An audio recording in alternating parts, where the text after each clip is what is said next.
Hello everyone, this is दीपक सिंघल। आप सभी का स्वागत है एडू प्रिपरेटर के यूट्यूब चैनल पर। आज की इस वीडियो में दोस्तों हम लोग सितंबर सेकेंड वीक के बारे में बात करेंगे। That is from 8th of September till 14th of September. जितने भी करंट अफेयर्स आज की इस क्लास में हम कवर करने वाले हैं, extremely important for CUET and obviously for CLAT. Of course मैं पैसेज कवर नहीं करूंगा, बट बहुत सारे क्वेश्चन यहाँ पर क्लैट के पैसेजेस में कवर हो सकते हैं। आइए शुरू करते हैं। पॉइंटर्स हैं आप लोगों के लिए। जैसे फर्स्ट न्यूज अगर हम देखें आज, just give me a second ji.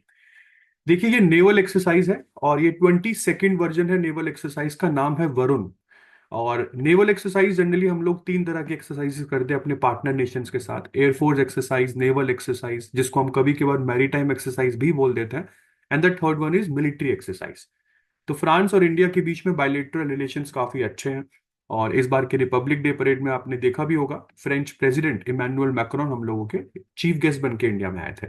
And UPI of India is also now working in France. तो इंडिया और फ्रांस के बीच में ये पहली बार नहीं है। This is the 22nd time naval exercise Varun हो रही है। और नेवल एक्सरसाइज में इंडिया की तरफ से आईएनएस तबर ने पार्टिसिपेट किया, जो कि इंडियन नेवी का फ्रंट लाइन एक स्टेल्थ फ्रीगेट है, which is commanded by captain M R Harish. And France की तरफ से अगर हम बात करते हैं, अच्छा सबसे इंपॉर्टेंट चीज मैं आपको बता दूं, ये पूरी एक्सरसाइज 29 ऑफ अगस्त से लेके 1 सितंबर तक थी।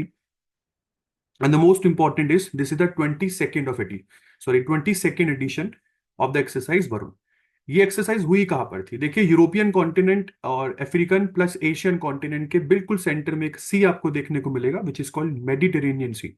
और अगर आपको एशिया से या अरेबियन सी से अगर आपको मेडिटेरेनियन सी जाना है, तो बीच में रेड सी आता है, और रेड सी से आपको सुएज कैनाल क्रॉस करनी है। उसके बाद आपको एक्सेस मिलता है इस सी का, जिसका नाम है मेडिटेरेनियन सी। सिग्निफिकेंस क्या है दोस्तों? ये पूरी एक्सरसाइज 2001 में शुरू हुई थी, और कहा जाता है this exercise has become the backbone of India and France naval relations. और बहुत ही सिग्निफिकेंटली ये एक्सरसाइज में दोनों ही कंट्रीज पार्टिसिपेट करती है। चलते हैं नेक्स्ट करंट के लिए। This is Agni 4 ballistic missile. We have successfully tested the Agni 4 ballistic missile. दोस्तों, मिसाइल्स भी तरह तरह की होती है। इफ आई से बैलिस्टिक मिसाइल, इसका मतलब क्या है? सपोज कीजिए कि ये अर्थ आपके पास है और यहां से आपको मिसाइल लॉन्च करनी है जो कि इधर आपका टारगेट है। तो जनरली होता क्या है कि मिसाइल जब आप लॉन्च करते हैं तो इट गो स्ट्रेट, और ऊपर से ही एक पैराबोला बनाकर मिसाइल सीधा एंटर करती है आपके टारगेट के एयर स्पेस में। कुछ इस तरह की मिसाइल को आप बैलिस्टिक मिसाइल कहते हैं। कुछ मिसाइल्स होती हैं जो क्रूज मिसाइल होती है। क्रूज मिसाइल क्या होती है? It it goes parallel to the ground. तो क्रूज मिसाइल्स हालांकि रडार के पकड़ में आती नहीं है बहुत जल्दी से, but ballistic missiles can be detected very easily, क्योंकि ऊपर से आती है, पैराबोला बनाकर आती है, इसलिए इसको आप बैलिस्टिक मिसाइल कहते हैं। तो इंडिया की अग्नि 4 एक बैलिस्टिक मिसाइल है, जो हम लोगों ने चांदीपुर उड़ीसा से लॉन्च करी है from the integrated test range. Test को कंडक्ट किया गया है अंडर स्ट्रेटेजिक फोर्सेस कमांड, जिसको आप एसएफसी कहते हैं। अग्नि 4 मिसाइल के बारे में आपको बता दूं तो ये एक long range surface to surface ballistic missile है। 4000 किलोमीटर का इसका मारक क्षमता है, means up to 4000 kilometre with accuracy ये मिसाइल अपने टारगेट को एलिमिनेट कर सकती है। And the most important is this missile is also capable of carrying the nuclear warhead. चलते हैं नेक्स्ट करंट की तरफ। राहुल द्रविड़ जो इंडियन टीम के एक्स कोच रह चुके हैं, now he has been appointed as the head coach of Rajasthan Royal. तो राजस्थान रॉयल, जिसके ओनर है रॉयल स्पोर्ट्स ग्रुप, उन्होंने अनाउंस करा है कि वी हैव अनाउंस्ड, और sorry, we have appointed Rahul Dravid as our new head coach on the multi year contract. Rahul Dravid के बारे में बता दूं बेटा, राजस्थान रॉयल के ये पहले कैप्टन भी रह चुके हैं, and he also has remain the coach for Rajasthan Royals from 2011 up till 2015। तो जो डेविड है, उन्होंने अपना जो कोचिंग करियर है जनरली वो राजस्थान रॉयल से ही शुरू किया था 2014 में, जब ये कैप्टन से इन्होंने एकदम से ट्रांजिशन मारा था मेंटोर में। तो हेड कोच की तरह जो ड्रेविड है, now he is going to work very closely with Kumar Sangakkara. Kumar Sangakkara इससे पहले श्रीलंकन एक प्लेयर है। तो कुमार संगकारा की बात करते हैं, तो वो भी यहाँ पर राहुल द्रविड़ के साथ क्लोजली काम करेंगे, क्रिकेटिंग स्ट्रैटेजी सुधारेंगे राजस्थान रॉयल्स के, और इस बार के आईपीएल में आपको Rahul Dravid as the head coach of Rajasthan Royals देखने को मिलेंगे। नाउ पेरिस पैरालंपिक्स कंपाइल हो चुके हैं। आपको बता दूं, हर पैरालंपिक्स की एक ओपनिंग सेरेमनी होती है, तो क्लोजिंग सेरेमनी भी होती है। अगर मैं क्लोजिंग सेरेमनी की बात करूं तो कुछ फ्लैग बियरर्स जो इंडिया के फ्लैग को लेकर आगे चलते हैं। तो क्लोजिंग सेरेमनी में the Indians were represented by the Archer Harvinder Singh. अगर आपको याद हो, इनके बारे में हम लोगों ने कवर किया था। Harvinder Singh has won the maiden gold in archery. India ने आज तक कभी ओलंपिक्स में भी आर्चरी में गोल्ड नहीं जीता। एंड द स्प्रिंटर प्रीति पाल। तो ये दोनों ही इंडियन कंटिजेंट के फ्लैग बीयरर्स रहे closing ceremony of Paris Paralympics 2024 में। अचीवमेंट्स तो आपको पता ही है, हरविंदर सिंह जो कि एक 33 एज के हैं, और हरविंदर सिंह ने हिस्ट्री बनाई थी by becoming the first Indian archer to win the gold medal at para Olympics. सबसे इंपॉर्टेंट चीज आपको ये बता दूं कि इंडिया ने आज तक कभी आर्चरी में ओलंपिक्स में भी गोल्ड नहीं जीता है। और अगर हम प्रीति पाल की बात करें तो ma'am, she is just 23 years old and she has won the bronze medal in 200 metre race. इनकी कैटेगरी ऑफ डिसेबिलिटी T35 है। और इसके बाद आगे चलते हैं। इससे पहले अगर हम प्रीवियस फ्लैग बीयरर्स की बात करें, ओपनिंग सेरेमनी की बात करें, तो ओपनिंग सेरेमनी में पेरिस पैरालंपिक्स में हम लोगों ने यहाँ पे सुमित अंतिल और भाग्यश्री जाधव को देखा था। They were the flag bearers of India at the opening ceremony of Paris 2024 Paralympics. तो ये दोनों ओपनिंग सेरेमनी में थे and these two were in the closing ceremony. चलते हैं नेक्स्ट करंट की तरफ। बेटा, ये वर्ल्ड फिजिकल थेरेपी डे है जो कि सेलिब्रेट किया जाता है 8 सितंबर को। We celebrate 8 September as a world physical therapy day. इसको 8 सितंबर को ही क्यों सेलिब्रेट करते हैं? क्योंकि 1951 में इसी तारीख को world physical therapy was actually founded. तो ये डे जो है ये रिप्रेजेंट करता है unity of global physiotherapy community. और हर एक दिन की थीम भी होती है। तो वर्ल्ड थेरेपी डे की इस बार की जो थीम रही है वो है low back pain, that is LBP, and the role of physiotherapy in its management and prevention. तो थीम बेटा बहुत इंपॉर्टेंट हो जाती है ऐसे दिनों की। I am going to cover each and every single day which is very important for your current. आगे चलते हैं। 8 सितंबर के दिन ही हम लोग वर्ल्ड लिटरेसी डे भी सेलिब्रेट करते हैं। वर्ल्ड लिटरेसी डे को इंटरनेशनल लिटरेसी डे भी कहा जाता है। और इस बार की थीम वर्ल्ड लिटरेसी डे या इंटरनेशनल लिटरेसी डे की है, promoting multilingual education, literacy for the mutual understanding and peace. और ये दिन एक्चुअली में पहली बार मनाया कब गया था? तो UNESCO means united nation educational scientific and cultural organisation ने 26 अक्टूबर 1966 में अनाउंस किया था कि अगले साल हम लोग मींस 1967 से हम लोग 8 सितंबर के दिन वर्ल्ड लिटरेसी डे मनाएंगे। और क्योंकि बेटा यहाँ पर यूनेस्को की बात हो रही है तो आपको बता दूं, this organisation was founded in 1945। इसका हेडक्वार्टर इस समय पेरिस फ्रांस में है। मिस्टर ऑद्रे अजाउले इसके डायरेक्टर जनरल है। चलिए जी, इसके बाद आगे बात करते हैं। तो the next one is your international day to protect education from attack in 2024। अगर हम बेटा इसकी बात करते हैं तो देखिए, जैसे कि हम लोग देखते आ रहे हैं, Russia Ukraine war, Israel Hamas war, दुनिया में हर जगह देखा जाए तो कहीं ना कहीं वॉर छिड़ा हुआ। अर्मेनिया, अजरबैजान, सभी लोग लड़ने पर आ गए। और ऐसे में ना, जो मुझे सबसे बुरी बात लगती है वो क्या है कि लड़ाई के वक्त हम एक्चुअली ये भूल जाते हैं कि हमारी दुश्मनी उस कंट्री से है, उस कंट्री के स्कूल्स वगैरह से नहीं होनी चाहिए। तो यूनाइटेड नेशंस की बात करें तो यूनाइटेड नेशन जनरल असेंबली की बात करते हैं 28 मई 2020 में, मतलब बहुत ही रिसेंटली उन्होंने 9 सितंबर को international day to protect education from attack मनाने की घोषणा करी थी। और ये कब करा गया था? तो 2020 में दोहा कतर में इस डे का अनाउंसमेंट किया गया था with the support of 62 other countries. इस दिन को मनाना इसलिए भी बहुत जरूरी है ताकि ये बता सके कि एजुकेशन एक फंडामेंटल ह्यूमन राइट है। और आप लोगों को कभी भी स्कूल्स जैसे इंफ्रास्ट्रक्चर को अटैक नहीं करना चाहिए। आपकी दुश्मनी उस कंट्री से हो सकती है बट उस कंट्री के एजुकेशनल इंफ्रास्ट्रक्चर से नहीं, क्योंकि देखिए ह्यूमन राइट है, एक बेसिक ह्यूमन राइट है, राइट टू एजुकेशन। जो सबसे ज्यादा अफेक्टेड कंट्रीज रही अकॉर्डिंग टू यूनाइटेड नेशंस, उसमें Ukraine, Palestine, democratic Republic of Congo, Myanmar, ऐसे कई सारे देश। नेक्स्ट पॉइंट पर चलते हैं। तो अमित शाह ने अभी बहुत रिसेंटली एक डॉक्यूमेंट्री रिलीज करी है ऑन मुंबई समाचार। अब ये मुंबई समाचार क्या है यार? मुंबई समाचार के 200 साल पूरे हो चुके हैं, आपको बता दूं। तो रिलीज ऑफ 200 नॉट आउट, ये डॉक्यूमेंट्री का नाम है, जो कि 200 साल मना रही है ऑफ द न्यूज़पेपर मुंबई समाचार। डॉक्यूमेंट्री रिलीज की गई थी 8 सितंबर को मुंबई महाराष्ट्र में। चीफ गेस्ट के रूप में union home minister Amit Shah, minister of corporation भी है अमित शाह। और इसके साथ अगर हम बात करते हैं तो अदर डिग्निटरीज में आपके पास chief minister of Maharashtra Eknath Shinde, ये भी इस इवेंट में थे। हालांकि फोटो में कहीं नहीं दिख रहे हैं एकनाथ शिंदे, बट कोई बात। अभी मुंबई समाचार है क्या, आपको बता दूं, this is the oldest newspaper in Asia and the third oldest in the world. आज से 200 साल पहले इसकी शुरुआत की गई थी, है ना जी। And it is known for its credibility and neutrality. Credibility, देखिए न्यूट्रलिटी एक बहुत इंपॉर्टेंट चीज होती है मीडिया में। तो it has maintain its journalistic integrity. और जो ये न्यूज़पेपर है, अगर मैं मुंबई समाचार की बात करता हूं तो आज से 200 साल पहले की बात कर रहा हूं, मीन्स मैं 1824 की बात कर रहा हूं बेटा।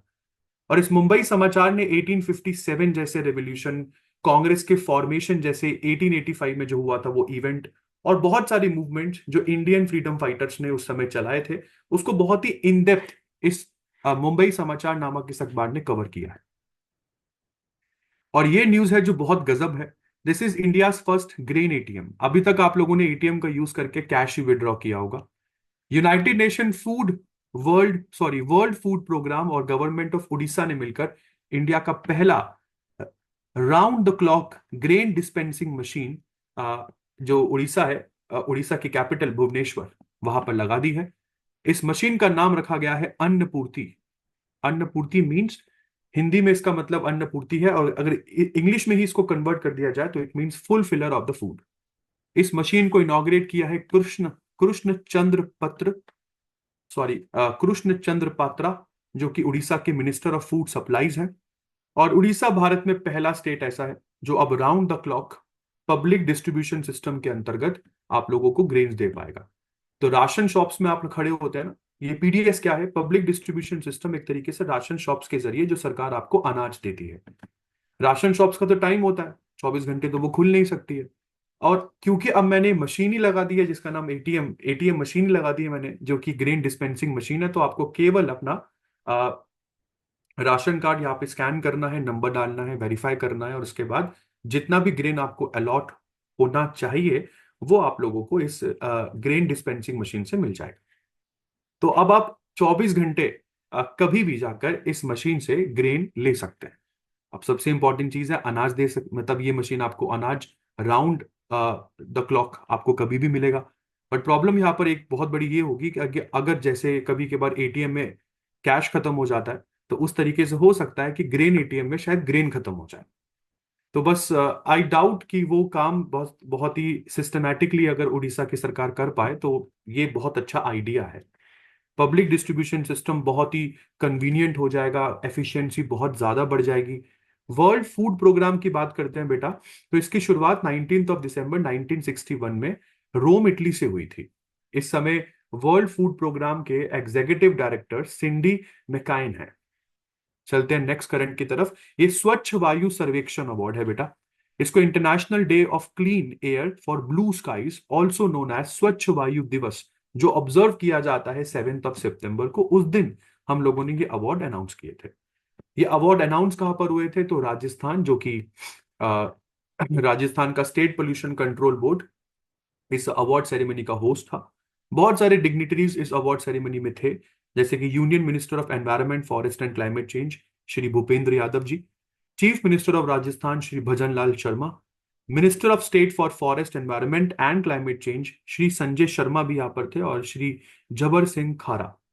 बात करते हैं इस स्वच्छ वायु सर्वेक्षण अवार्ड में कौन जीता, कौन कौन सी सिटीज आगे रही। तो कैटेगरी 1 वो कैटेगरी थी, उन सिटीज की कैटेगरी जहां पर पॉपुलेशन 10 लाख से ज्यादा है।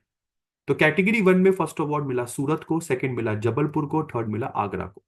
सूरत is a city of Gujarat, Jabalpur is in Madhya Pradesh, Agra is in Uttar Pradesh. Category 2 की बात करते हैं तो इसमें उन सिटीज को कवर किया गया जिनकी पॉपुलेशन 3 से 10 लाख के बीच में है। यहाँ पर फर्स्ट अवार्ड गया फिरोजाबाद को, second Amravati and the third is Jhansi. और कैटेगरी 3 है उन सिटीज की जहां की पॉपुलेशन 3 लाख से कम है। इसमें पहला अवार्ड मिला रायबरेली को, second Nalgonda and the third one is Nalagarh. तो ये स्वच्छ वायु सर्वेक्षण अवार्ड एक बार ढंग से याद कर लीजिएगा, भले ही आपको डिग्निटरीज याद हो या ना हो, बट हाँ आपको ये याद होना चाहिए कि अवार्ड मिला किसको। आगे बात करते हैं जी, Time 100 Indian shine in Time 100 most influential people in artificial intelligence 2024। देखिए टाइम मैगजीन ने एक लिस्ट निकाली which is the prestigious list of 100 most influential people in artificial intelligence 2024। और इस पूरी टॉप 100 प्रेस्टिजियस पीपल में और मोस्ट इन्फ्लुएंशियल पीपल में 15 लोग इंडियन हैं। या तो इंडियन है, नहीं तो आपको इंडियन ओरिजिन इंडिविजुअल्स दिख जाएंगे, जैसे अशनवी वैष्णव, ये इस समय भारत के union information minister of technology है। नंदन नीलेकनी, जो कि को फाउंडर है इंफोसिस के। अनिल कपूर, जो कि रिनाउंड इंडियन एक्टर है। सुंदर पिचाई, जो इस समय गूगल के सीईओ है। एंड सत्य Nadella, who is the CEO of Microsoft. ऐसे कई सारे लोग top most influential people in artificial intelligence 2024 इस लिस्ट में आपको देखने को मिले, जो रिलीज करी है टाइम मैगजीन ने। चलते हैं बेटा, इन भाई साहब को देख लीजिए, ये फॉर्मर इलेक्शन कमिश्नर रह चुके हैं। I said farmer election commissioner. Article 324 of Indian constitution, आपके पास इलेक्शन कमीशन ऑफ इंडिया का यहाँ पर एक मेंशन मिलता है। इलेक्शन कमीशन ऑफ इंडिया में दोस्तों 3 मेंबर्स होते हैं। एक होता है चीफ इलेक्शन कमिश्नर और बाकी के 2 होते हैं इलेक्शन कमिश्नर। तो ये फॉर्मर इलेक्शन कमिश्नर रह चुके हैं, अरुण गोयल इनका नाम है, और अभी फिलहाल इनको अपॉइंट कर दिया गया है as India's ambassador to Croatia. ठीक है जी। तो मिनिस्ट्री ऑफ एक्सटर्नल अफेयर्स से फिलहाल ये जो न्यूज है इसको अनाउंस किया कि now Arun Goyal is India's new ambassador to Croatia. Croatia के बारे में आप थोड़ा बहुत सुन लीजिए। तो प्रेसिडेंट यहाँ के हैं मिस्टर जोरान, प्राइम मिनिस्टर है एंड्रेस, कैपिटल है जेग्रेब, और करेंसी यहाँ पर यूरो चलती है, क्योंकि crochet is a European country and a member of European union. और यूरोपियन यूनियन के सभी मेंबर्स के मतलब यूरोपियन यूनियन में अकॉर्डिंग टू लॉ आपकी करेंसी एक है विच इज कॉल्ड यूरो, और आप लोगों के बॉर्डर्स में किसी का आने जाने का कोई रिस्ट्रिक्शन नहीं होता है। फिर बात करते हैं मोइन अली की, ये बात शायद आप जानते ही हैं। इंग्लैंड टीम के ऑलराउंडर है मिस्टर मोइन अली। इन्होंने इंटरनेशनल क्रिकेट से अब ले लिया है रिटायरमेंट, संन्यास ले चुके हैं सर। मोइन अली जो इस समय 37 years old है, he has decided to retire from all the forms of international cricket after recognizing that he was no longer in consideration for England's future assignments। जब इन्होंने देखा कि भाई इंग्लैंड के फ्यूचर असाइनमेंट्स में इनका नाम ही कहीं पर नहीं दिखा, तो ही थॉट कि अब ये सही समय है कि अब मुझे आ, छोड़ देना चाहिए cricket. I should allow the next generation to take over. और इसीलिए इन्होंने अपकमिंग मतलब और सारी इवेंट्स को देखते हुए, जैसे ICC champions trophy, ICC men's T20 world cup 2026, इसमें कहीं पर भी मोइन अली को कंसिडर नहीं किया जा रहा था। तो ही डिसाइडेड कि ठीक है, कोई कोई दिक्कत नहीं है, तो it is the right time to retire from international cricket and he did it. इसका मतलब ये नहीं है कि आईपीएल नहीं खेलेंगे, ऑफ कोर्स आईपीएल में सर आएंगे जरूर। फिर बात करते हैं बेटा पैरालंपिक्स की। बहुत ही गजब हम लोगों का यहाँ पर प्रदर्शन रहा। इंडिया ने पैरालंपिक्स खत्म किया ऑन द 18th प्लेस। और अगर आपको बता दूं तो 2020 में हम लोग 24वें प्लेस पर थे। In 2024 we finished the Paralympics with 18th position. India ने टोटल इस पैरालंपिक्स में 29 मेडल्स लिए हैं, जिसमें 7 गोल्ड है, 9 silver and 13 bronze medal. And I have extensively covered all the medal winners of India in Paris Paralympics 2024। फिर बात करते हैं सर की, इनका नाम है Jannik Jannik Sinner. Jannik Sinner ने टेलर फ्रिट्स को हरा दिया है and he has won the US Open. बेटा यूएस ओपन को ग्रैंड स्लैम टाइटल भी कहा जाता है, और टेनिस की फील्ड में 4 ग्रैंड स्लैम टाइटल्स होते हैं, जिसमें एक यूएस ओपन है, एक विंबलडन कप है, एक ऑस्ट्रेलियन ओपन है, और फोर्थ मुझे आपको बताना है। मुझे आप कमेंट सेक्शन में कमेंट करके बताएंगे that which is the fourth grand slam title. तो यूएस ओपन एक ग्रैंड स्लैम टाइटल है जो जैनिक सिनर ने जीत लिया है। He is from Italy. He has defeated his American counterpart that is Taylor Fritz and he has won the US Open. और ऐसा ये भी आपको बता दूं, he is the first Italian man to win the US Open and he claims his second grand slam title after winning the Australian open earlier this year. इस साल sir ने ऑस्ट्रेलियन ओपन भी जीता है। और जैसे कि मैंने बोला कि टेनिस की फील्ड में 4 ग्रैंड स्लैम टाइटल होते हैं। ऑस्ट्रेलियन ओपन ये जीत चुके हैं, यूएस ओपन इन्होंने फिर जीता, तो ये इनकी लाइफ का सेकंड ग्रैंड स्लैम टाइटल है। और ये पहले इटालियन मैन है जिन्होंने यूएस ओपन जीता है। आज तक कभी किसी इटली के मेल प्लेयर ने यूएस ओपन नहीं जीता। उसके बाद हम बात करते हैं दोस्तों, 10 सितंबर को सेलिब्रेट किया जाता है world suicide prevention day. Suicide prevention day which is observed annually on 10 सितंबर 2003 से आप लोग इसको सेलिब्रेट करते आ रहे हैं। और वर्ल्ड सुसाइड प्रिवेंशन डे की सेलिब्रेशन आखिरकार किसके कहने पर होती है, तो आपको बता दूं, दो संस्थाओं के नाम यहां पर आपको याद रखने हैं। First is international association for suicide prevention, और ये संस्था इन कोलैबोरेशन विद डब्ल्यूएचओ ये दिन सेलिब्रेट करती है। WHO means world health organisation के कोलैबोरेशन के साथ world suicide prevention day celebrate होता है। तो इसका पर्पस क्या है, ताकि दुनिया का अटेंशन जाए कि सुसाइड एक बहुत बड़ा इशू है। You should reduce the stigma, you should raise the awareness among the organisation, governments, public about the suicide prevention. और जैसे कि मैंने आपको बोला, हर दिन का एक थीम भी होता है, तो इस दिन का थीम है changing the narrative on suicide. अगर आप एक बार समझ जाए कि suicide is not the solution of anything, तो मेरे हिसाब से सुसाइड को कंट्रोल करना एक बहुत आसान चीज हो सकती है। फिर बात करते हैं बेटा कोचिन शिपयार्ड लिमिटेड।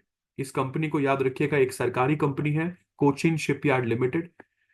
तो अप्रैल 2019 में कोचिन शिपयार्ड लिमिटेड और मिनिस्ट्री ऑफ डिफेंस के बीच में एक डील साइन हुई थी। और डील ये साइन हुई थी कि कोचिन शिपयार्ड लिमिटेड जो है ये कुछ शिप्स बनाकर हम लोगों को देगी, ताकि हम लोगों की जो मैरीटाइम डिफेंस कैपेबिलिटीज है वो एनहेंस हो सके। तो अभी फिलहाल इन्होंने दो एंटी सबमरीन वॉरफेयर वेसल्स बनाकर भारत को सौंप दी है।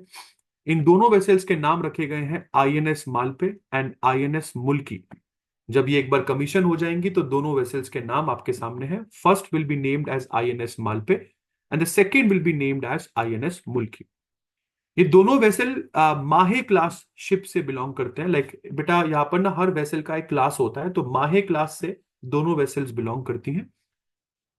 लेंथ, विड्थ, मैक्सिमम स्पीड और एंड्योरेंस आप यहाँ पर देख सकते हैं। बट सबसे इंपॉर्टेंट चीज मैं आपको बता दूं, ये दोनों ही वेसल इक्विप्ड है इंडिजिनसली डेवलप्ड सोनार से।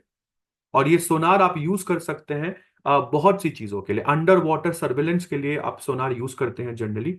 दोनों ही वेसल के पास ये कैपेसिटी है कि ये लो इंटेंसिटी मैरीटाइम ऑपरेशंस को अंजाम दे सकती हैं, पानी के नीचे माइन बिछा सकती हैं, सर्च और रेस्क्यू मिशंस बहुत अच्छे से कर सकती हैं।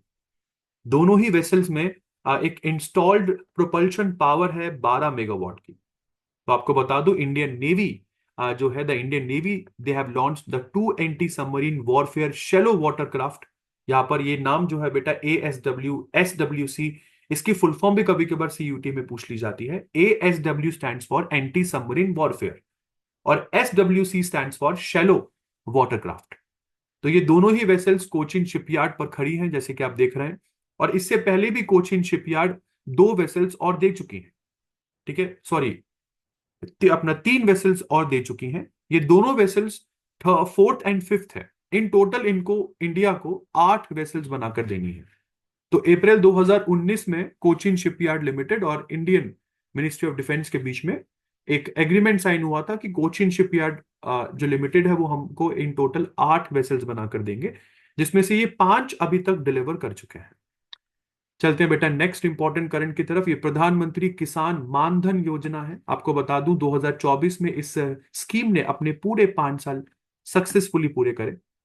इस योजना को पीएम मोदी और मोदी गवर्नमेंट ने 2019 में लॉन्च किया था। आपको बता दूं ये एक स्कीम है जो सोशल सिक्योरिटी प्रोवाइड करती है सभी छोटे छोटे स्मॉल और मार्जिनल फार्मर्स को, जिनके पास लैंड होल्डिंग बहुत ज्यादा नहीं होती, खासकर कि तब जब वो अपने ओल्ड एज में पहुंच जाते हैं ऐसे फार्मर्स। तो ऐसे फार्मर्स, ऐसे स्मॉल और मार्जिनल फार्मर्स जब अपनी ओल्ड एज में पहुंच जाते हैं तो ये स्कीम उनको एक सोशल सिक्योरिटी प्रोवाइड करती है। कैसी सोशल सिक्योरिटी सर? ये एक्चुअली में एक पेंशन स्कीम है बेटा। This is a pension scheme. और इस पूरी की पूरी स्कीम को मैनेज करने वाली कंपनी का नाम है लाइफ इंश्योरेंस कॉर्पोरेशन, LIC का नाम तो आपने सुना ही है। तो इस स्कीम के अंडर जो स्मॉल और मार्जिनल फार्मर्स हैं जो 18 से 40 साल के बीच में हैं, वो इस पेंशन स्कीम में, इस पेंशन फंड में अपने आप को एनरोल कर सकते हैं। ऑफ कोर्स पेंशन स्कीम है तो यार आपको कुछ ना कुछ तो प्रीमियम भरना पड़ेगा। तो आपको हर महीने का मात्र 55 रुपए से 200 रुपए के बीच में पे करना है। और आपको बता दूं, जब आप 60 के हो जाएंगे, जब आप 60 के हो जाएंगे, तब ऐसे फार्मर्स को हर महीने सरकार 3,000 रुपए देगी। तो एक सोशल सिक्योरिटी स्कीम है। और इस स्कीम के अंडर अगर हम देखें तो Bihar is leading with more than 3.4 lakh registration.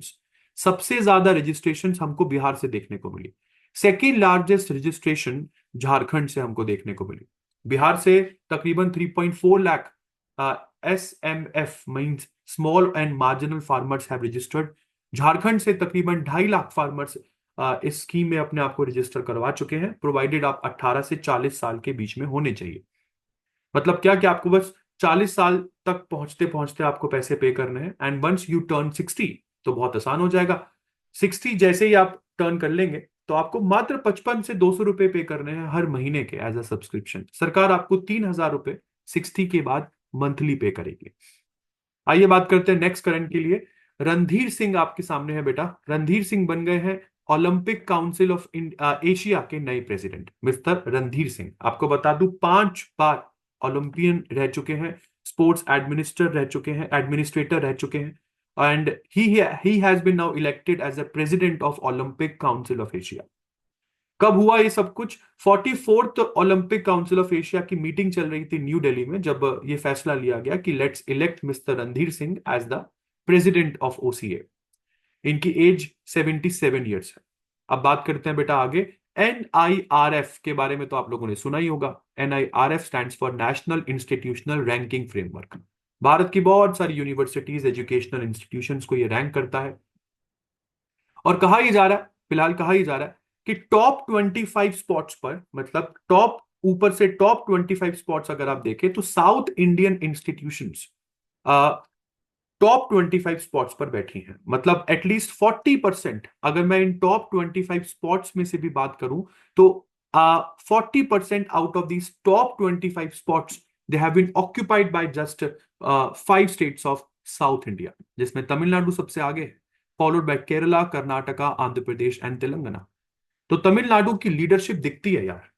अगर हम 2024 NIRF रैंकिंग की बात करते हैं तो अकेले तमिलनाडु ने टॉप 25 स्पॉट्स में से तमिलनाडु से 6 इंस्टीट्यूशंस आगे हैं। दिल्ली से बात करते हैं तो दिल्ली से 5 इंस्टीट्यूशंस आगे हैं। और मतलब 2020 से लेकर 2024 तक अगर आप देखें तो ऑन एन एवरेज तमिलनाडु से 5-6 इंस्टीट्यूशंस टॉप 25 में देखने को मिलती ही हैं। तो Tamil Nadu has the most number of institutes in the top 25 followed by Delhi. This is what the news is. NIRF stands for national institutional ranking framework. फिर बात करते हैं बेटा वर्ल्ड डीफ शूटिंग चैंपियनशिप की। ये भी मैंने अभी पिछले वीक के करंट में कवर किया है बेटा। वर्ल्ड डीफ शूटिंग चैंपियनशिप खत्म हो चुकी है, और इंडिया जो है उसने टोटल में 21 मेडल्स इस वर्ल्ड डीफ शूटिंग चैंपियनशिप में जीते हैं। चैंपियनशिप हुई कहां पर थी? तो जर्मनी के हैनोवर में हुई थी। और यहाँ पर 21 मेडल्स में से इंडिया ने 7 गोल्ड, 7 सिल्वर और 7 ही ब्रॉन्ज जीते हैं। और आपको बता दूं इस पूरे चैंपियनशिप को इंडिया ने खत्म किया है with the first spot. Yes, we are at number 1 in sorry at the world deaf shooting championship. India के बाद यूक्रेन सेकंड नंबर पर रहा। यूक्रेन ने 7 गोल्ड, 5 सिल्वर और 6 ब्रॉन्ज जीते हैं। और थर्ड नंबर पर फिनिश किया है जर्मनी ने। इंडिया की तरफ से नोटेबल परफॉर्मेंस रही है माहित संधू की, who has won gold in 50 metre rifle. Abhinav Deswal ने भी गोल्ड जीता in men's 25 metre standard pistol. Chetan Hanumant Sapkal ने भी ब्रॉन्ज जीता in the same event as Deswal, मतलब 25 मीटर स्टैंडर्ड पिस्टल में। Dhanush Shrikant has won 2 gold medals in 10 metre air rifle, and Anuya Anuya Prasad and Shaurya Saini has won gold medal for India in 10 meter air pistol and 50 meter 3P respectively. इसके बाद बात करते हैं बेटा OPEC देशों की। दुनिया भर में वो सारे देश जो पेट्रोलियम एक्सपोर्ट करते हैं, जो पेट्रोलियम प्रोड्यूस करते हैं, उन संस्था को आप ओपेक कहते हैं। OPEC stands for organisation of petroleum exporting countries. इस ओपेक ऑर्गेनाइजेशन को 1960 में बनाया गया था बगदाद कॉन्फ्रेंस के दौरान। फाउंडिंग मेंबर्स ओपेक के थे Iran, Iraq, Kuwait, Saudi Arabia and Venezuela.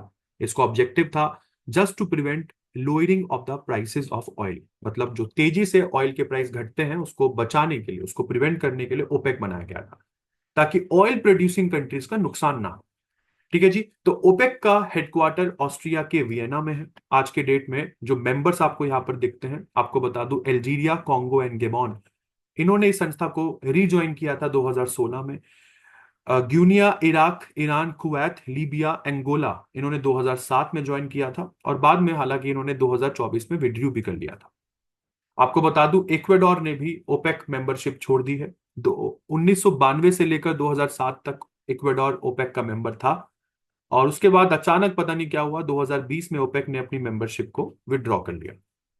तो अभी ओपेक की बात करते हैं, क्योंकि ओपेक का काफी यहाँ पर जो वो रेलेवेंस है वो आपके सामने है, क्योंकि 10 से 14 सितंबर के बीच में ओपेक को बनाया गया था, और इसलिए ओपेक को बने काफी साल हो गए हैं। ओपेक हालांकि बगदाद कॉन्फ्रेंस के दौरान फाइनलाइज हुआ था, बट ओपेक फंड की बात करें बेटा, तो ओपेक कंट्रीज यहाँ पर कुछ कुछ पैसा देती है ओपेक फंड के नाम पर। ओपेक फंड को स्टेब्लिश किया गया था 1976 में।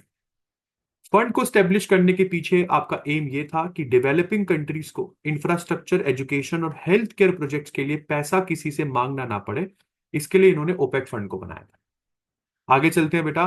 National forest martyrs day celebrate होता है 11th ऑफ सितंबर को हर साल, to honour the sacrifices of those who have laid down their lives in the defence of country's forest and wildlife. उन सब लोगों की याद में आप ये दिन मनाते हैं जिन्होंने अपनी जान की परवाह किए बिना अपनी जान गंवाई हमारे देश के बिल्कुल प्रेशियस फॉरेस्ट और वाइल्ड लाइफ को बचाने के लिए। तो एक्चुअली में ये डे कमेमोरेट करता है 1730 के इस इवेंट को। 1730 में राजस्थान में खेजारी मैसाकर हुआ था। खेजारी मैसाकर में 363 मेंबर्स जो थे बिश्नोई कम्युनिटी के, जिनकी लीडर थी अमृता देवी, उनको मार दिया गया था, क्योंकि वो पेड़ को बचा रहे थे, जो उस समय के खेजारी के राजा ने ऑर्डर दिया था पेड़ को काटने का। बिश्नोई कम्युनिटी के 363 लोग, जिसमें एक अमृता देवी भी थी, ये सब पेड़ को बचाते बचाते मरे।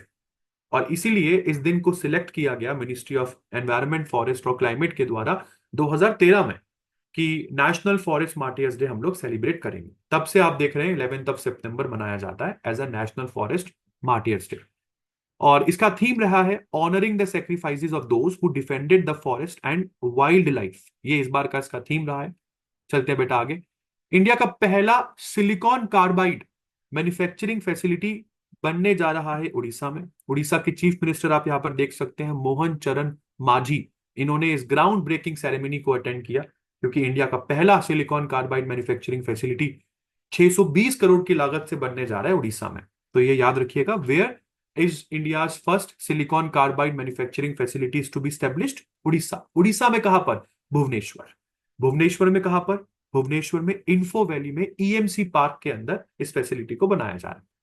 ठीक है जी। अब इस प्रोजेक्ट से होने क्या वाला है बेटा? कहा जाता है कि एक बार ये प्रोजेक्ट बनकर तैयार हो जाए तो हो सकता है कि इंडिया का जो मिशन है ना, सेमीकंडक्टर प्रोडक्शन में सेल्फ रिलायंट बनने का, वो शायद सपना पूरा हो सकता है। हर इलेक्ट्रॉनिक आइटम में एक चिप लगती है जिसको आप सेमीकंडक्टर चिप कहते हैं। इंडिया बहुत बड़ी क्वांटिटी में सेमीकंडक्टर चिप्स इंपोर्ट करता है। चलिए जी, बात करते हैं इंदिरा गांधी इंटरनेशनल एयरपोर्ट की। दुनिया की लेटेस्ट ग्लोबल रैंकिंग्स में Indira Gandhi international airport 24th best connected airport बन चुका है अक्रॉस द वर्ल्ड। 2023 में इंदिरा गांधी एयरपोर्ट की पोजीशन 25th थी। ये डेटा लॉन्च कौन करता है यार? ये डेटा लॉन्च करता है ऑफिशियल एयरलाइन गाइड, जिस संस्था को ओएजी कहते हैं। हालांकि Chhatrapati Shivaji Maharaj international airport of Mumbai, इसकी लास्ट ईयर पोजीशन 34 थी इस लिस्ट में। इसकी पोजीशन 10 पॉइंट्स गिरी है, और अब ये 44th पर है। इंडिया का सबसे best airport Indira Gandhi airport of Delhi है, जिसकी पोजीशन इस स्टैट्स में, लाइक ऑफिशियल एयरलाइन गाइड में, 24th best airport of the world में काउंट होती है। ये बहुत इंपॉर्टेंट करंट है बेटा। पहला देश बन गया है मैक्सिको, जहां पर अब ना तो केवल लीडर्स को लोग इलेक्ट करेंगे, बट यहां पर अब आपने वोटर्स को ये पावर दे दी है कि वो जजेस को भी इलेक्ट करेंगे। हर लेवल पर आपको जजेस को इलेक्ट करने का मौका मिलेगा। मींस जजेस भी इलेक्शंस में उतरेंगे और लोग इलेक्ट करेंगे जजेस को। ऐसे में मेरे हिसाब से वैकेंसीज बिल्कुल खाली नहीं रहेंगी, और मेरे हिसाब से ये वाला जो क्राइटेरिया है, ये शायद इंडिया में भी फॉलो होना चाहिए। मेक्सिको की बात करते हैं तो सेंट्रल अमेरिकन कंट्री है, वैसे नॉर्थ अमेरिकन कॉन्टिनेंट में आती है। कैपिटल मेक्सिको सिटी है, करेंसी पीसो है। पॉलिटिकल हिस्ट्री की बात करते हैं तो यार स्पेन का कभी कॉलोनी रह चुका है मैक्सिको। 1821 में ही स्पेन से आजादी मिली थी मैक्सिको को, और आज मैक्सिको में प्राइम मिनिस्टीरियल सिस्टम नहीं चलता इंडिया की तरह। यूएस और फ्रांस की तरह मैक्सिको में भी प्रेसिडेंशियल फॉर्म ऑफ गवर्नमेंट चलती है, मतलब यहाँ पर हेड ऑफ गवर्नमेंट और हेड ऑफ कंट्री दोनों ही प्रेसिडेंट होते हैं। ज्योग्राफी की बात थोड़ी बात कर लेते हैं तो 14th लार्जेस्ट कंट्री है Mexico in terms of area. और जो मैक्सिको की कोस्ट है वो पैसिफिक ओशन से मिलती है लेफ्ट हैंड साइड, और गल्फ ऑफ मैक्सिको से मिलती है राइट हैंड साइड। तो मैक्सिको एक बहुत ही इंपॉर्टेंट कंट्री हो जाती है ऐसे में। बात करते हैं बेटा सारागढ़ी। मुझे याद है इस बैटल के ऊपर एक मूवी बनी है जिसमें अभी अक्षय कुमार ने रोल उन्होंने प्ले किया है। मूवी का नाम केसरी है। वो केसरी जो बैटल है वो एक्चुअली में सारागढ़ी को दिखाती है। तो आपको बता देता हूं बेटा, 12 सितंबर 1897 को 21 सोल्जर्स 36th सिख रेजिमेंट के 36th सिख रेजिमेंट के, जिनको लीड कर रहे थे हवलदार इशार सिंह, उन्होंने सारागढ़ी को डिफेंड किया एक अफगानियों की बहुत ही ओवरवेलमिंग फोर्स से। कहा जाता है कि 21 सिखों ने तकरीबन 8,000 अफरीदी और ओराकजाई ट्राइबल्स को रोक के रखा। 8,000 लोगों को रोक के रखा। बहुत ज्यादा आउटनंबर्ड थे। तो ये सब चीजें हैं जो बहुत इंपॉर्टेंट है। कहा यह जा रहा है कि 7 घंटे तक ये लोग लड़ते रहे। 7 घंटे तक इनसिग्निफिकेंट इन्होंने मीन्स अपना सॉरी सिग्निफिकेंट कैजुअलिटीज यहां पर हुई। इन टोटल इन 21 लोगों ने 200 एनिमीज मारे, 600 से ज्यादा लोगों को इंजर्ड किया। वो बात अलग है कि बाद में एंटायर गैरिसन मींस 21 के 21 सोल्जर अंततः मारे गए, बट इनकी ब्रेवरी के लिए इन सभी के सभी 21 सोल्जर्स को इनके मरने के बाद Indian order of merit award भी दिया गया था, जो उस समय बहादुरी के लिए दिया जाने वाला हाईएस्ट गैलेंट्री अवार्ड था। ऑल दो जो ये बैटल जो अफगानियों ने जीत ली थी उस समय, मतलब इन 21 सोल्जर्स को हरा दिया था, उन्होंने मार दिया था इन 21 के 21 सिख रेजिमेंट के सिपाहियों को। कहा जाता है कि 2 दिनों के बाद सारागढ़ी का जो फोर्ट था वो ब्रिटिश फोर्सेस ने रिकैप्चर कर लिया था। सारागढ़ी इंपॉर्टेंट क्यों था यार? तो कहा जाता है कि सारागढ़ी का ये पोस्ट जो था ये बहुत ही इंपॉर्टेंट एक कम्युनिकेशन पॉइंट था नॉर्थ वेस्ट फ्रंटियर प्रोविंस और जो गुलिस्तान और जो लॉकहार्ट का फोर्ट है उसके बीच। तो इसलिए बहुत इंपॉर्टेंट हो जाता है ये सारागढ़ी। इस फोर्ट को ओरिजिनली बनाया गया था महाराजा रंजीत सिंह के द्वारा, और इसको रीनेम कर दिया गया था ब्रिटिशर्स के द्वारा during their control of the region. ये भी आपको बता दूं। तो बहुत मतलब कहा जाता है कि अफगानियों के ऊपर आज तक अगर कोई कंट्रोल कर पाया है तो वो सिख रेजिमेंट ही है, नहीं तो Afghanistan is very hard to be controlled. बात करते हैं बेटा तैयब इकराम की। नेक्स्ट इंपॉर्टेंट पॉइंट है तैयब इकराम। वैसे तो ये पाकिस्तान से बिलोंग करते हैं थोड़ा बहुत देखा जाए तो। Tayyab Ikram he has been elected unopposed as a president of international hockey federation. International hockey federation के ये अब प्रेसिडेंट हो गए हैं। और आपको बता दूं ओमान ओमान के मस्कट शहर में 49th बैठक के दौरान इनका नाम आगे दिया गया, और he has been elected unopposed. Ikram एक सोल कैंडिडेट थे प्रेसिडेंट की पोस्ट के लिए, रिप्रेजेंट कर रहे हैं हांगकांग मकाओ को। इनकी रूट्स कहीं ना कहीं पाकिस्तान से मिलती है। आपको आज तक बता दूं there is no Indian candidate in the FIH election race. आज तक कभी फेडरेशन इंटरनेशनल हॉकी फेडरेशन में election for the presidential post हमने किसी इंडियन कैंडिडेट को नहीं देखा। इकराम की बात करते हैं तो Ikram has a long association with hockey, having served as a coach for Pakistan and China. Pakistan और चाइना हॉकी टीम के काफी लंबे समय तक ही कोच भी रहे हैं। International Olympic council Olympic solidarity commission की बात करते हैं तो उसके भी ये एग्जीक्यूटिव बोर्ड मेंबर रह चुके हैं 2016 से। 5 नवंबर 2022 को he was elected as a 13th president of FIH। और अब दोबारा अगर हम देखें तो इनको अनअपोज्ड दोबारा से इंटरनेशनल हॉकी फेडरेशन का FIH का प्रेसिडेंट बना दिया गया है मिस्टर तैयब इकराम। ये बहुत इंपॉर्टेंट न्यूज है बेटा। आयुष्मान भारत, पूरी दुनिया में अगर कोई सबसे बड़ी हेल्थ इंश्योरेंस स्कीम चल रही है तो वो भारत है। आयुष्मान भारत स्कीम जिसमें हर फैमिली को 5 लाख तक का बीमा सरकार करवा के देती है। जिन्होंने आयुष्मान कार्ड बनवा रखे, प्राइम मिनिस्टर मोदी ने अपनी थर्ड टर्म, मतलब ये तीसरी बार PM बने हैं ना, अपनी थर्ड टर्म लेते ही एक बहुत बड़ा फैसला सुनाया सितंबर में कि आयुष्मान भारत योजना जो है अब 70 साल या उससे ऊपर के सभी लोगों का खर्चा उठाएगी। उन लोगों को फ्री ऑफ कॉस्ट यहाँ पर बीमा दिया जाएगा, हेल्थ केयर एक्सेस दिया जाएगा। अब सबसे इंपॉर्टेंट क्वेश्चन आपके दिमाग में बनेगा, सर ये लोग इकोनॉमिकली वीकर होने चाहिए, क्या पता अगर कोई ओल्ड एज में एक ऐसा इंसान है जो एक वेल टू डू फैमिली से बिलोंग करता है, तो क्या वो आयुष्मान भारत में कवर नहीं होगा? आपको बता दूं, it cover all the senior citizens aged 70 और above, irrespective of your economic background. आपकी इकोनॉमिक बैकग्राउंड चाहे कोई भी हो, आपको सरकार यहां पर बीमा देगी। कितने का बीमा मिलेगा बेटा? 5 लाख तक का बीमा आपको फैमिली बेसिस पर मिलता है।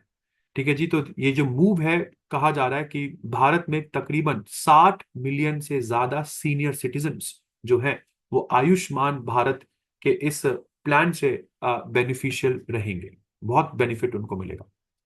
यूनियन कैबिनेट ने हाल फिलहाल में मिशन मौसम को अप्रूव कर दिया है। 2000 करोड़ की लागत है इस पूरे की पूरे मिशन मौसम में, जो कि आने वाले 2 साल में खर्च किए जाएंगे। अब ये मिशन मौसम करेगा क्या? देखिए यार, मिशन मौसम जो है ये इंडिया की कैपेसिटी, इंडिया की कैपेबिलिटीज को बहुत मजबूत करेगा। भारत आने वाले समय में बहुत सटीक तरीके से एक्सट्रीम वेदर इवेंट्स और क्लाइमेट चेंज से होने वाले इम्पैक्ट का सही तरीके से ना तो केवल पता लगा सकता है, बट अपन आने वाले 2 साल में ऐसी बहुत सारी परिस्थितियों से अच्छे से निपट भी सकते हैं। We can also predict and respond effectively to the extreme weather events and even the impacts of climate change in the coming in the coming 2 years। तो 2000 करोड़ की लागत से मिशन मौसम का जो एग्जीक्यूशन है वो आने वाले 2 साल में होगा। बात करते हैं बेटा नापकॉन्स की। NABCON stand for NABARD consultancy services. इस कंपनी के नए मैनेजिंग डायरेक्टर बने हैं Y Hargopal. Y Hargopal has been appointed as a new MD of NABCONS. आपको बता दूं, इससे पहले ये इस संस्था के पहले सीओओ रह चुके हैं, चीफ ऑपरेटिंग ऑफिसर रह चुके हैं। नाप्सकॉन के बारे में बेटा बहुत इंपॉर्टेंट चीज बता दूं, इस संस्था के इंडिया में 4 जोनल ऑफिसेज हैं, which is in Mumbai, Hyderabad, Jaipur and Guwahati. Then we have Indian Army. Indian Army निकल चुकी है ओमान के लिए। ओमान और इंडियन आर्मी के बीच में एक मिलिट्री एक्सरसाइज होगी। Military, I said military exercise. Exercise का नाम है अल नाजा 5।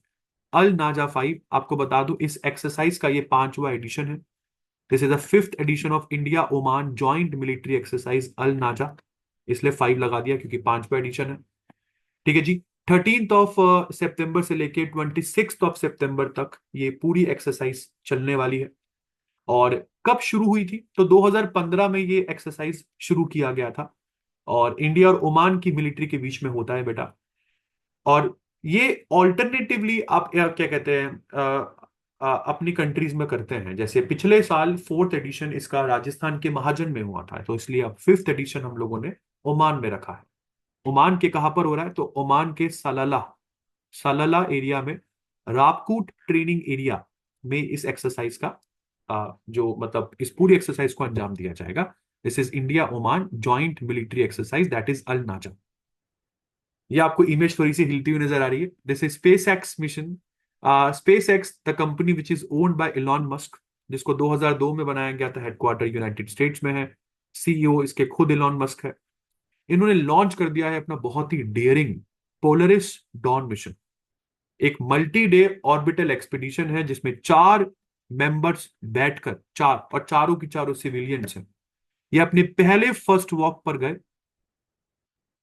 चारों की चारों नॉन प्रोफेशनल एस्ट्रोनॉट्स, आपको बता दूं, क्योंकि all 4 of them are civilians. चारों के चारों है कौन? Anna Menon, Scott, mister Scott, Jared and Sarah. All of these 4 they have gone for the first spacewalk by the non-professional astronauts, और इनको भेजने वाली कंपनी का नाम है स्पेसएक्स। कैनेडी स्पेस सेंटर से इस रॉकेट को लॉन्च किया गया था। मिशन पहले काफी बार डिले हो गया था क्योंकि टेक्निकल इश्यूज आ रहे थे, but at last it was sent, और इलॉन मस्क काफी खुश है। इसके बाद बात करते हैं बेटा संजुक्ता सेठी के बारे में। संजुक्ता सेठी जो कि एक डेडिकेटेड नर्सिंग ऑफिसर है at Malkangiri district headquarters hospital. इनको हाल फिलहाल में ऑनर दिया गया है with the prestigious national Florence Nightingale award by honourable president madam Droupadi Murmu. ये अवार्ड इनको राष्ट्रपति भवन में मिला। कौन सा अवार्ड बेटा? National Florence Nightingale award. किनको मिला है? संजुक्ता सेठी। कौन है ये? संजुक्ता सेठी नर्सिंग ऑफिसर है, एनओ है, at Malkangiri district headquarter hospital. इसके बाद आगे बात करते हैं बेटा। ग्लोबल क्रिप्टो करेंसी एडॉप्शन में इंडिया टॉप पोजीशन पर रहा, इंस्पाइट इसके कि इंडियन गवर्नमेंट ने तमाम कोशिशें कर ली क्रिप्टो करेंसी के यूज को कम करने के लिए। क्रिप्टो करेंसी के यूज को कम करने की तमाम कोशिशों के बाद भी India has retained the top most position for the second consecutive year, है ना। And this report has been launch by blockchain analytics firm Chainalysis. इस कंपनी ने यह बताया है कि टॉप 5 कंट्रीज में जहां पर सबसे ज्यादा क्रिप्टो करेंसी में ट्रेड होता है, इन स्पाइट ऑफ दिस कि उनकी सरकार क्रिप्टो करेंसी को अलाउ ही नहीं करती है, इसमें आज भी सेकेंड कंसेक्यूटिव टाइम इंडिया है top most, followed by Nigeria. Third position Indonesia की है। Fourth is Vietnam and the fifth, sorry, fourth is United states of America and the fifth is Vietnam. चलते हैं नेक्स्ट पॉइंट पर। ये बेटा BRICS summit है। आपको बता दूं, Indian NSA national security adviser Ajit Doval अभी हाल फिलहाल में मिले अपने रशियन जो head of nation and head of government है, प्रेसिडेंट व्लादिमीर पुतिन से, at the BRICS NSA meeting. वैसे मीटिंग तो एनएसए की थी, 5 देशों के एनएसए वहां पर आने थे, बट इनकी मुलाकात, अजीत डोभाल की मुलाकात प्रेसिडेंट पुतिन से भी हुई। और पुतिन ने प्रपोज किया कि वो जो प्राइम मिनिस्टर मोदी है उनसे मिलना चाहेंगे at the upcoming BRICS summit. बहुत ही जल्द आपको ब्रिक्स समिट रशिया के कजान में होती हुई दिखेगी, और इस ब्रिक्स समिट में इंडियन प्राइम मिनिस्टर यहाँ पर शामिल होंगे। आपको बता दूं बेटा, ब्रिक्स एक इनफॉर्मल ग्रुप है जिसमें बहुत सारी कंट्रीज आती हैं। जैसे बी का मतलब यहाँ पर ब्राजील है, आर का मतलब रशिया, आई का मतलब इंडिया, सी का मतलब China, and S stands for south Africa. South Africa हालांकि 2010 में ब्रिक्स का मेंबर बना, उससे पहले ये संस्था ब्रिक के नाम से फेमस थी।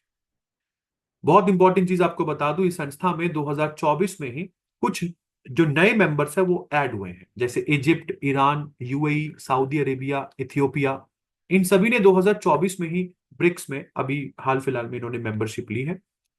ब्रिक्स की पहली मीटिंग 2006 में हुई थी, और पहली मिनिस्ट्रियल मीटिंग और पहली समिट इसकी रशिया 2009 में हुई थी।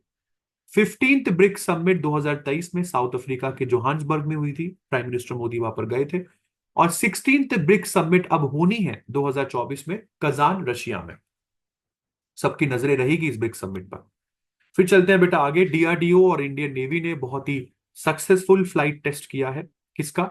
Vertical launch, I said vertical launch short range surface to air missile. I said vertical launch short range, जिसको आप लोग यहां पर बोलते हैं VLSRSAM। VLSRSAM की फुल फॉर्म आपके सीयूटी के एग्जाम में पूछी गई थी, which stands for vertical launch short range surface to air missile. इसका परीक्षण सफल कर लिया गया है DRDO and Indian Navy, they have successfully tested this test. और आपको बता दूं, इस पूरे के पूरे टेस्ट को किया गया है उड़ीसा के चांदीपुर से, एट अप्रोक्सीमेटली मतलब 3 बजे इस पूरे की पूरे जो टेस्ट है उसको अंजाम दिया गया। और आपको बता दूं, ये VLSRSAM एक शिप बॉर्न वेपन सिस्टम है। मतलब हम लोग अपने शिप्स पर इसको लगाएंगे, इंडियन नेवी इसको यूज करेगी, और इस मिसाइल से आप शिप्स की तरफ आने वाले किसी भी एरियल थ्रेट को न्यूट्रलाइज कर सकते हैं। मतलब सपोज करो कि कोई मिसाइल आ रही है आपके शिप को फोड़ने के लिए, तो इससे पहले वो शिप तक पहुंचे ये मिसाइल उसको हवा में ही ऐसे एरियल थ्रेट्स को न्यूट्रलाइज कर लेगी। बहुत इंपॉर्टेंट है। तो ये पूरा की पूरा जो सिस्टम, ये पूरा की पूरा मिसाइल जो टेस्ट है, इसको सक्सेसफुली हम लोगों ने कंडक्ट किया है, डीआरडीओ और इंडियन नेवी ने मिलकर। कहां पर? उड़ीसा के चांदीपुर। मिसाइल का नाम बताइए sir? Vertical launch short range surface to air missile. ये शिप बॉर्न वेपन सिस्टम है, only use for, only made for Indian Navy. DRDO की बात कर लेते हैं यार। ये संस्था 1958 में बनी, न्यू दिल्ली में इसका हेडक्वार्टर है, समीर वी कामत इस समय इसके चेयरमैन है। और इंडियन नेवी की बात करते हैं तो chief of naval staff Indian navy में सबसे हाईएस्ट पोस्ट को कहते हैं, और जो इंडियन नेवी के चीफ होते हैं वो उनके नाम के आगे एडमिरल लगता है। तो we have admiral Dinesh K Tripathi, who is the chief of Indian navy. और vice chief of naval staff है वाइस एडमिरल कृष्ण स्वामीनाथन। आगे चलते हैं बेटा। इंडिया ने एक नया रिकॉर्ड सेट कर दिया है South Asian junior athletics meet में। बिल्कुल, सिद्धार्थ चौधरी की बात करते हैं तो इन्होंने एक न्यू मीट रिकॉर्ड सेट कर दिया है in the men's shot put event. और पूजा की बात करते हैं तो she established a new record in the women's high jump with a jump of 1.8 metres. इन्होंने अपना पहले का रिकॉर्ड तोड़ दिया है जो कि 1.75 मीटर का था। Now she has a new record of 1.8 metre. इस पूरे की पूरे इवेंट में Asian South Asian junior athletics meet में अभिनया अभिनया राजा राजन ने भी गोल्ड मेडल जीता in the women's 100 metre race and record with a record breaking time of just 11.77 seconds. आगे चलते हैं बेटा।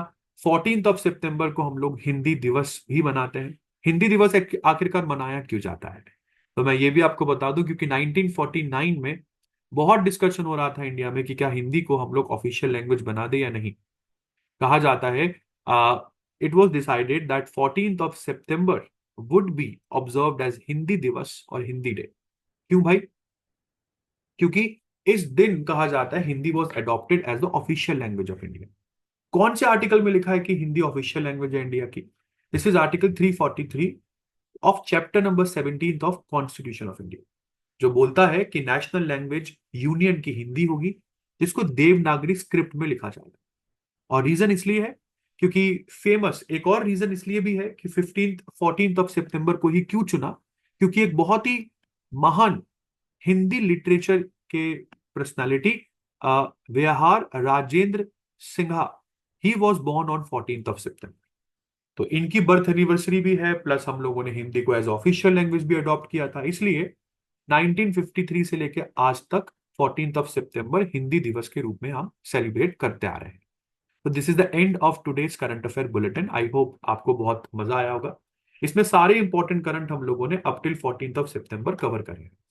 और बेटा सारी डिटेल्स हम लोगों ने आपके सामने रखी। And if you seriously like the video, kindly share it, like the video and also subscribe the channel. Please don't go without subscribing it and also press the bell icon.